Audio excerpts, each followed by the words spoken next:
প্রকাশ পেয়েছে আফরান নিশোর দ্বিতীয় সিনেমা দাগের টিজার।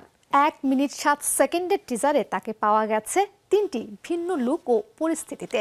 চরিত্রের নাম তার নিশান, সঙ্গে আছেন তমা মির্জা, আছেন সুনে রাও। শিহাব শাহীনের পরিচালনায় ঈদে প্রেক্ষাগৃহে আসছে দাগি। জেলের দাগ একবার যা লাগছে। টিজারের ঘোষণাতেই শোনা গিয়েছিল এই সংলাপ, এবার আফরান নিশোর কণ্ঠে শোনা গেল সেটি। সেই দাগই সারাটা জীবন। নিশোকে দেখা গেছে কয়েকটি লোকে।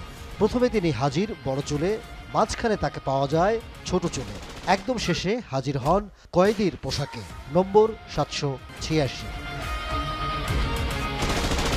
2023 সালে রায়হান রাফির সুড়ঙ্গ সিনেমায় বড় পর্দায় অভিষেক হয় আফরান নিশোর। 2 বছর বিরতি দিয়ে তিনি ফিরলেন দাগি হয়ে। দাগির কেন্দ্রীয় চরিত্র নিশো, তাকে ঘিরেই আবর্তিত গল্প। আছেন তমা মির্জা, আছেন সুনেরা বিনতে কামাল, শহীদুজ্জামান সেলিম সহ অনেকেই। বুঝতে পারতেছি জীবনের লক্ষ্য। সময়ের সামাজিক ও প্রাসঙ্গিক সিনেমা দাগি। গত ডিসেম্বরে শুরু হয় শুটিং। সিনেমাটি যৌথভাবে প্রযোজনা করেছে SVF আলফা আই এন্টারটেইনমেন্ট ও চরকি। পরিচালনা করেছেন শিহাব শাহীন।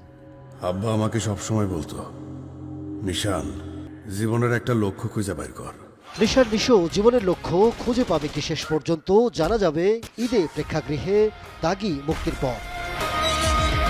Ahmed Tauquir, showbiz tonight.